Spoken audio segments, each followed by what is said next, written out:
Bonjour à tous, c'est l'heure de votre quotidienne Quintet Flash. On prend la direction de Vincennes ce lundi à l'occasion du prix d'Arcachon. On va évoluer sur 2100 mètres, ce sera un départ à l'Autostar. Je vous le rappelle, à l'Autostar, c'est 9 par ligne sur l'hippodrome de Vincennes.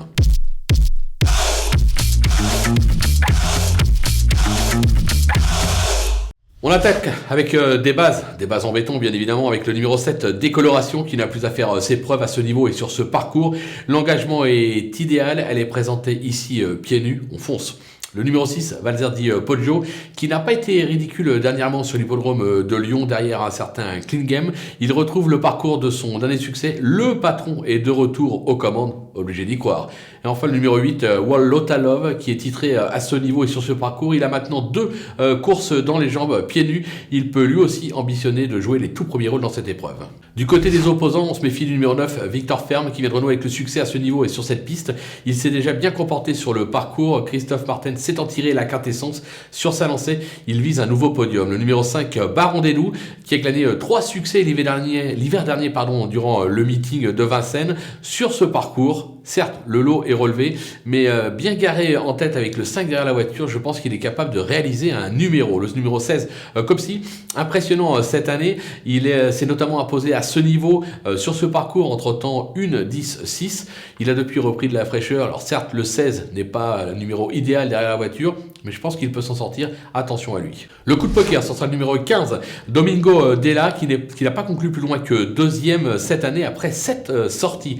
Il performe sur toutes les distances. Alors certes, c'est une rentrée, mais des 4 d'entrée de jeu, je m'en méfie tout particulièrement. Il est capable justement de se servir de sa fraîcheur pour conclure dans la bonne combinaison. Les outsiders avec le numéro 12, Elite de JL, qui est au top de sa forme, qui compte 2 succès et en 3 tentatives sur ce parcours. Alors, il n'est pas bien garé en deuxième ligne, son entourage n'est pas très confiant, Ils disent que pour eux, c'est plutôt une 4-5e place, raison pour laquelle je l'ai mis un petit peu plus bas. Le numéro 14, Défi Pierre J, un excellent spécialiste des tracés de province. Ça se complique un peu à Vincennes, même s'il s'y est déjà illustré. Toutefois, attention, son entourage là est confiant et ils disent que le cheval arrive petit à petit à son meilleur niveau et qu'il pourrait bien réaliser quelque chose d'intéressant dans cette épreuve, raison pour laquelle je m'en méfie. Le numéro 3, Dreamer Boy, le potentiel est là, la forme aussi. En revanche, je le préfère nettement sur les parcours de tenue.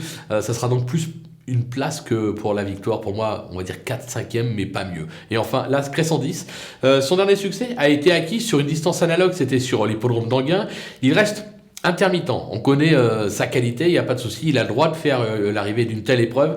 Maintenant, il n'est pas tous les jours, raison pour laquelle je le place plus bas. Mais s'il vient à conclure dans les 3 premiers, ça ne serait pas une surprise. Et enfin, les délaissés, on prend des risques. On va en mettre beaucoup. On va mettre le 2, Dîner Droit, qui n'a franchement pas convaincu ces derniers mois. Certes, il est bien engagé en tête, mais il est loin de son meilleur niveau. Je n'y crois pas plus que ça. Le 4, Sobel Conway, qui vient de rejoindre l'écurie de Philippe Dojard. Il effectue une rentrée pour l'occasion.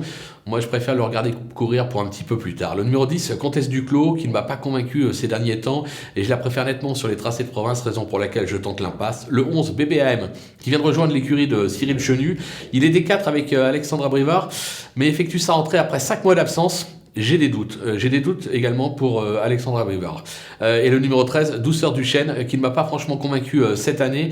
Elle vient de prouver lors de sa rentrée qu'elle manquait encore. Je pense qu'elle aura de meilleurs engagements, peut-être dans le GNT au Mans prochainement, raison pour laquelle je l'écarte. Voilà, on a fait le tour de cette épreuve qui s'annonce sublime avec, je pense, des bases vraiment en béton. On va se quitter donc avec ma sélection et mes conseils de jeu. À vous de jouer.